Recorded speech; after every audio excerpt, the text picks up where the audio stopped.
And one of the things that we're seeing, fairly commonly is patients and families feeling pretty frustrated because the medical system is not perfect. There's quite a bit of fragmentation. When one is seriously ill and is having recurrent hospitalizations, it can become very disorientating. And so people often begin to feel like they don't have a home base, that they're missing details, that they don't have clarity on what to do.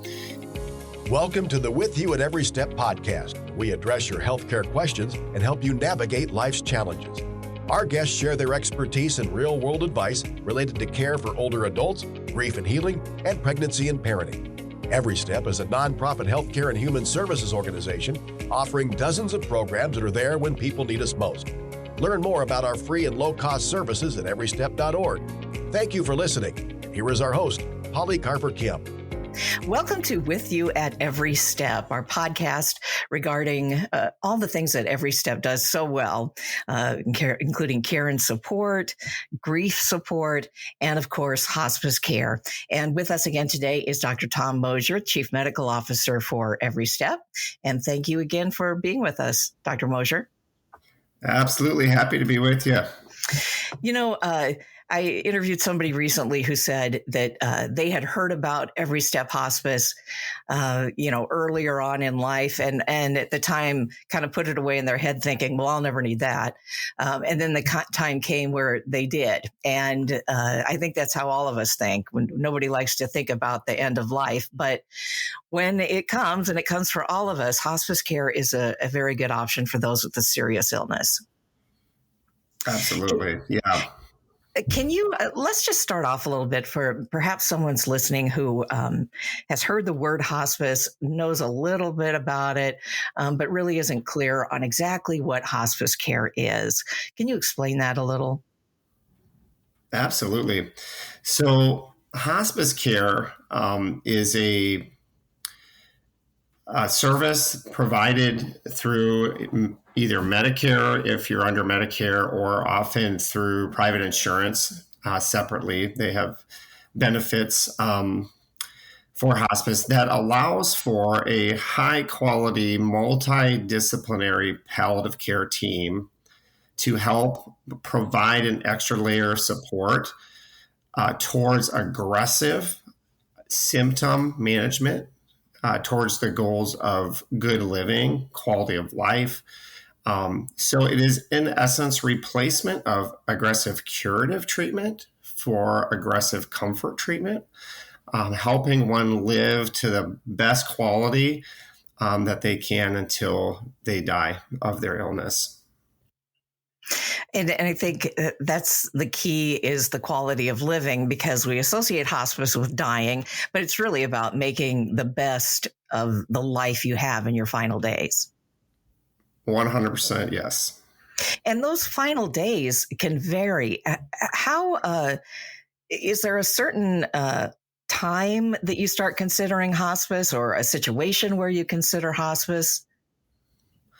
I always tell patients that when they get to the place where they feel like they are actually losing out on good living through aggressive curative intent, living in a hospital more than they're living at home, or going from hospital to maybe a post-acute nursing home situation for rehab to home, and then quickly decompensating. When they feel that they are alive and not living well, that is a time that I would highly encourage them to ask somebody about hospice services if they would qualify, because ultimately, far too often we hear regrets that people didn't have a good understanding and didn't take advantage of hospice services earlier and waited too long and suffered unduly and or just had poor living for a long period of time, when hospice was able to provide for amplified living once they engaged. And I think most of us who have encountered someone who is receiving hospice care, they are suffering from an incurable illness. Let's say they have cancer or some other severe life-limiting illness. But does it have to be something like cancer, or can it be other situations that would qualify you for hospice care? It's a good question, and it's something that historically we've seen a lot of misunderstanding with. A lot of people do identify that cancer patients benefit from hospice, but certainly there are so many different reasons that somebody may die. And heart failure, lung disease, any illness that is causing one to decline towards nearing end of life is an opportunity to take hold of hospice services, because the training of the palliative care team is much deeper and much further beyond just cancer care. And as far as the regulations or the parameters of coverage by Medicare or Medicaid, is there a certain length of time you're expected to live that makes you qualify for hospice care in those situations, or is that not the case?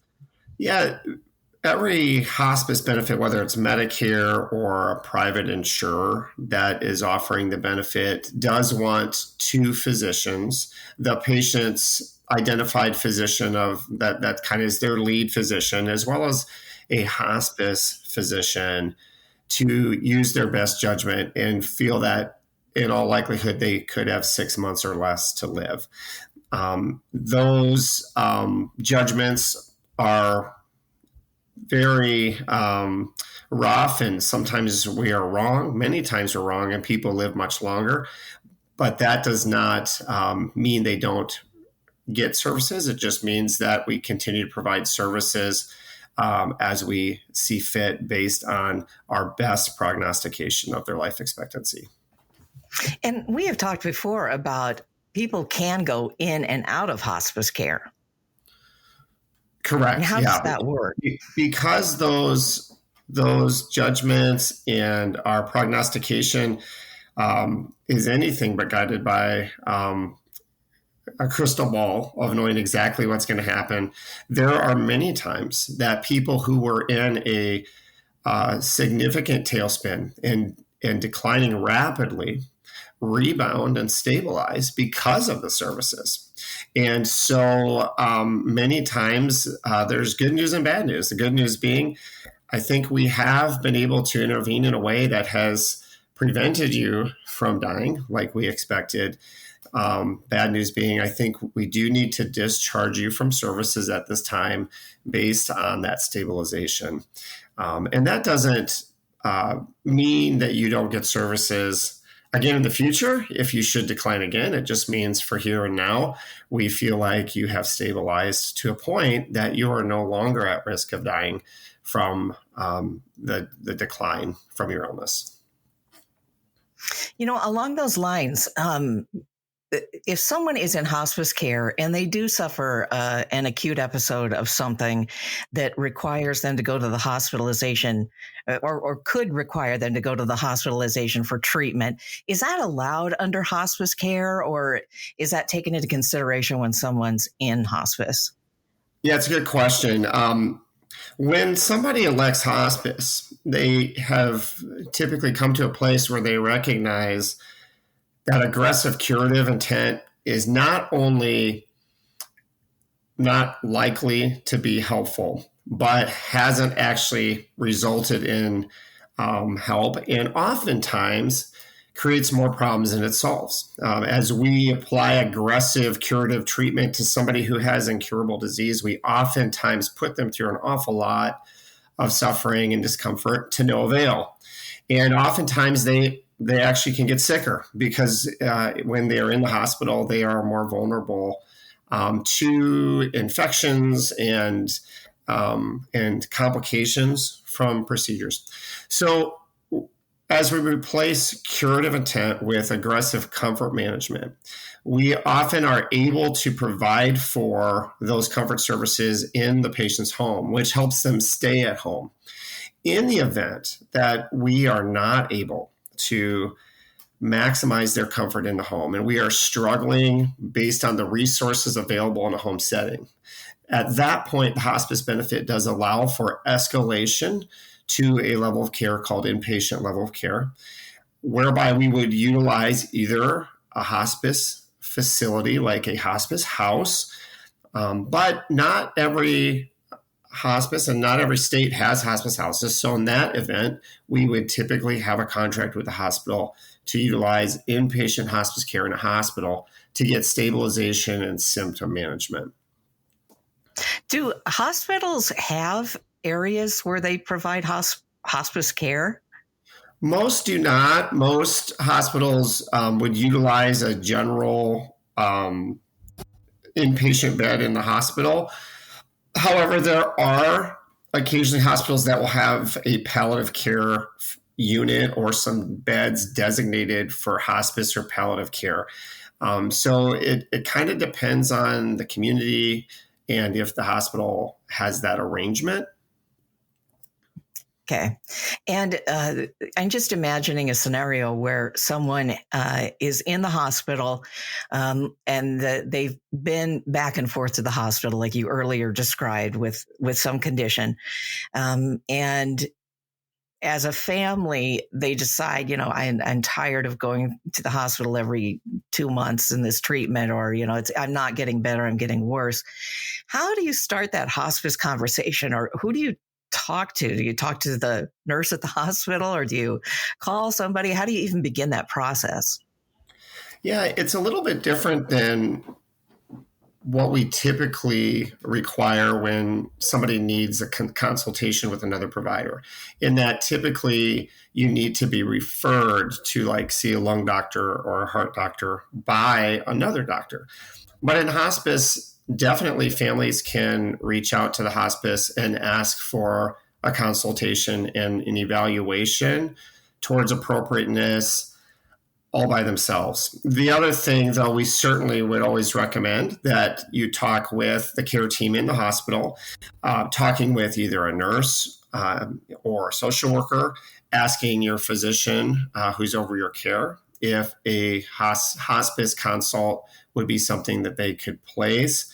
And or a lot of hospitals do have palliative care teams now. And so asking if a palliative care team could come and consult and talk to them about eligibility and potential benefits from hospice services. So there's many different ways, but certainly the family can just reach out directly to a local hospice. It's not uncommon to have families reach out and ask. And if I don't think somebody's appropriate, then we'll educate them about the kinds of things that we would need to see and or answer the questions they have at that time.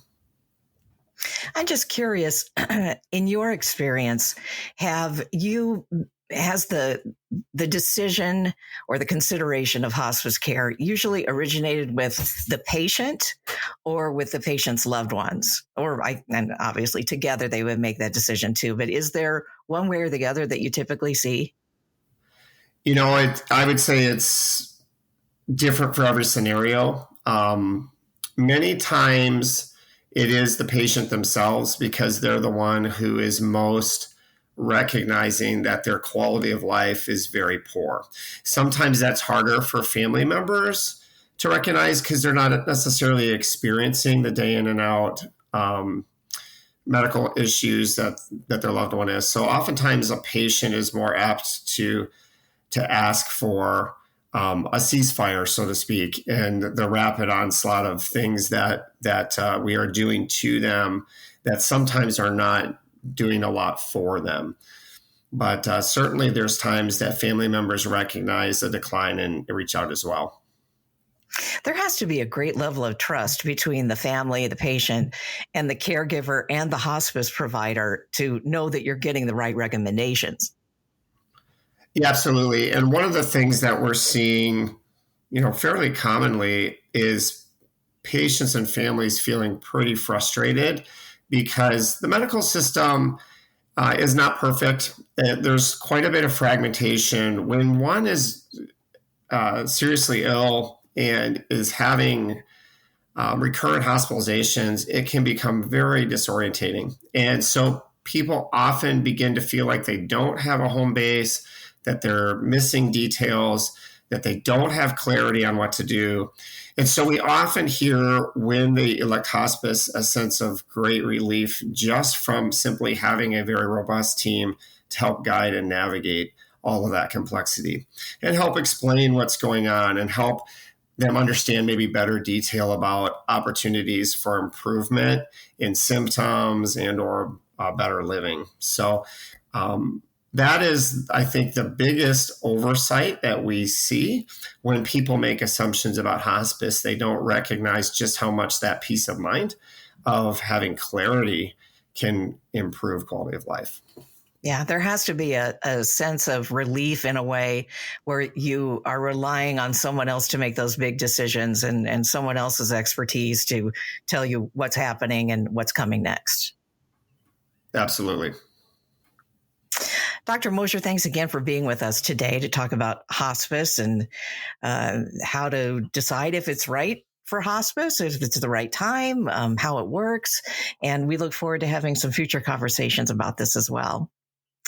Thanks for joining us today for With You at Every Step. I'm Polly Carver-Kim, and if you have any questions or need more information about hospice care or any of the services that we offer, you can go to www.everystep.org/care, CARE, everystep.org/care.